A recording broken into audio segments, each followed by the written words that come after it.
Food is everything. It is the basis of human survival. We use it for celebrations and ceremonies, to sustain our day-to-day lives. Whether we make our meals at home, sit down to eat in a restaurant, or enjoy fast food in the car to work, we all need a meal to get us by. Many of us work in the food industry, so we know that the demand is growing for faster, more affordable food. Food production has always been integrated in how we plan our cities. It's only within the last few decades, with recent industrialization of our food systems, have we created such a strong dependence on external systems. And with a global market, it's easy to import and export specialty foods that we've never had before. Our lives are getting faster and busier, so a lot of people rely on processed food and fast food, convenience food. But many of us don't know where we're going to get our next meal. Food security is a hot topic on our plates.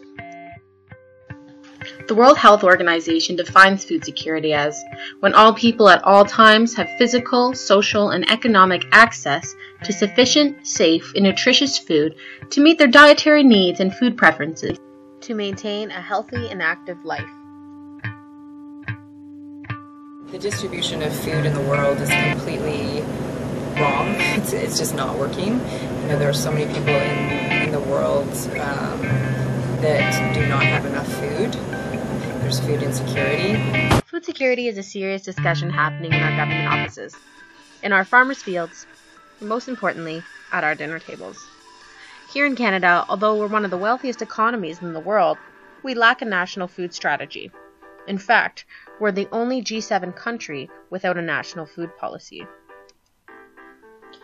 Addressing food insecurity is a complex and extensive task that requires a multi-sectoral approach that includes not only the production and distribution of food and food waste, but also reducing poverty and creating a fair system economically and ecologically. It's about prevention and strategy, not short-term fixes of immediate problems. For our community, we're certainly not in any situation where we're at the level of food insecurity where we're observing famine, but instead what we find is that people who don't have money to buy good food are forced basically to subsist on food that's really poor for their health, poor nutritionally, and so it's highly processed, cheap calories. Studies show that chronic food insecurity ironically can lead to obesity, for the individual may overeat to make up for lost calories, and an inconsistent diet may affect the individual's metabolism. Often high-calorie food made from commodity crops are less expensive and much easier to access than healthy, fresh food. Nutrition. When people are experiencing food insecurity, they may be skipping meals or going full days without food. This means they are not getting enough nutrients to thrive. Malnutrition can lead to decreased health acutely and long-term. Especially with children, malnutrition while the body and mind are still developing can lead to severe physical and mental problems down the road. In recent years, there's been a dramatic rise in food deserts, where heavily populated areas are unable to access nutritious food. In a study published by the International Journal of Health Geographics, found the number of residents who had easy access to supermarket has dropped from 75% to 20% over 40 years. Processed foods are high in sugar, high fructose corn syrup, and trans fats. They have addictive elements which cause overconsumption, and all sorts of artificial ingredients. Processed foods are high in refined carbohydrates that are quickly broken down in the digestive tract, leading to rapid spikes in blood sugar and insulin levels. Although high in all of these things, they are also very low in fiber and nutrients. Individuals and families in food-insufficient households are more likely to report heart disease, diabetes, high blood pressure, and food allergies than those who are in food-sufficient households. In Canada, the leading top causes of death in 2011 were cancer, heart disease, stroke, and diabetes. I also think that some people confuse symptoms and responses to food insecurity with solutions to food insecurity. So, a while back when the UN envoy to Canada came to do a study on food insecurity in Canada, the newspaper put out an editorial that said, "What do you mean there's food insecurity in Canada? Can't people go to the food bank?" And what they're confusing is that the food bank is a solution to food insecurity, but it's not. The food bank is a response to food insecurity. And unless we're looking at how to solve things like poverty and lack of access to nutritious food, then the food bank is just going to be there trying to help people out in emergency situations, which does not equal security. There are many root causes to food insecurity. Of course, income and poverty levels, but also the cost of housing. Childcare is extremely expensive. Cost of food and inflation. The cost of energy and bills. And the cost of healthcare if not covered by OHIP or your work. Our society is fast-paced, and a lot of us have lost the skills of slow food preparation. Loss of traditional knowledge or traditional food provisioning skills are also causes. Those are some of the causes, but one of the main threats to food security around the world is environmental.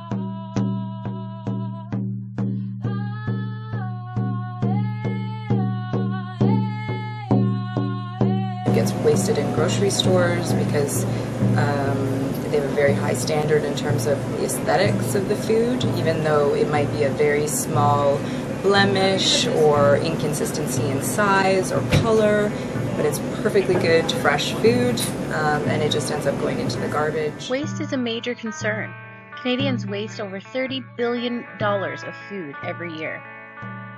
Though a lot of food waste is household, it's evident that businesses in the food industry can have a major impact of the sheer volume of food they go through.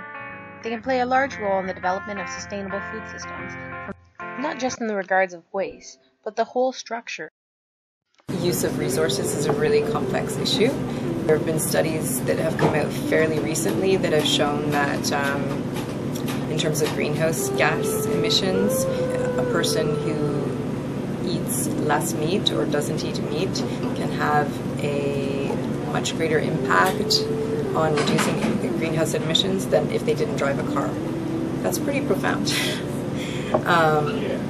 So I think just people continuing to learn information, like that, and at the restaurant I intentionally try to serve a lot of vegetarian and vegan options, as well as gluten-free and dairy-free and that sort of thing, to try and meet people with various dietary needs. But also, I'm not a vegetarian myself, but I just generally think that we tend to eat too much meat, and so if everybody made an effort to eat even less meat, it could have a profound impact on the environment. Well, I have a lot of experience in working in franchises, so big company-owned restaurants, and I have experience in ordering food as well. And with working in the big franchises, like, you don't know where your food is coming from, like your meats, your vegetables, even your breads. Sometimes you don't know where it's coming from, right? So meanwhile here, I can pick up the phone and call the butcher and just say, like, what do you have today? Like, what can I get today that's fresh and organic and local, and there's no factory farming, and no chemicals used. It's just free range, free run animals. It's and you can taste the difference, like, you really can, so it's great. And yeah, I just really like working somewhere where I'm proud to serve what I'm making, because it's local and it's healthy, so it makes you feel really good. It tastes a lot better. It's also putting food dollars back into the local economy, which is important.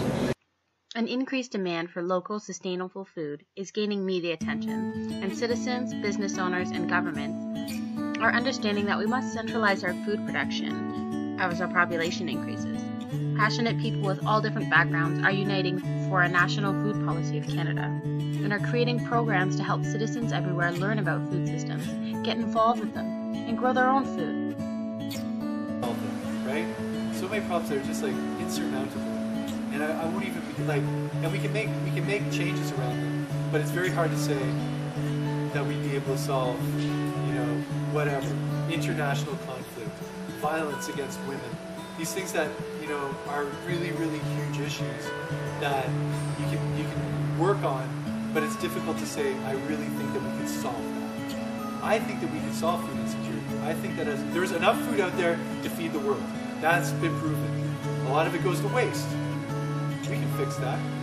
A lot of it is just about access. It's about it not getting the people who can benefit from it. That's structural. We can change policies. We can change the way that we operate our society. So food security is one place where I actually think that we could actually eradicate it. And so that's why the public should hear, because if the public wants to get on board, we can make a change, and we can make sure that everyone, at least in Canada, or maybe just in Stratford, we can make that change, where everyone has access to good quality, nutritious, adequate, affordable food, and also has the skills that they need. Putting food skills programs back into schools, where they used to be, where they used to do home ec.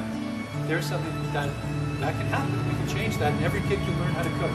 Wouldn't that be an amazing thing? 20 years from now, if every kid had the skills that they needed to cook. We can change income policies on the policy level. We could do something like establish a minimum guaranteed income or a basic income guarantee across all Canadians. So it didn't matter if you're working minimum wage, or if you're on social assistance or on disability, everyone would have what we would calculate as a living income so that they could afford food. We can afford that.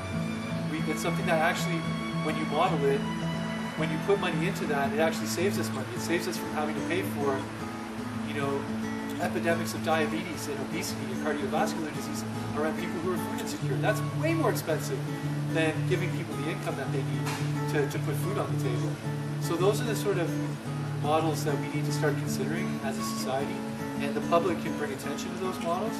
They can vote in policymakers who want to make changes around those models, and they can support organizations like the local Community Food Centre and Community Food Centres Canada, where we're trying to make these changes on the ground every day. From the bottom up. From the bottom up.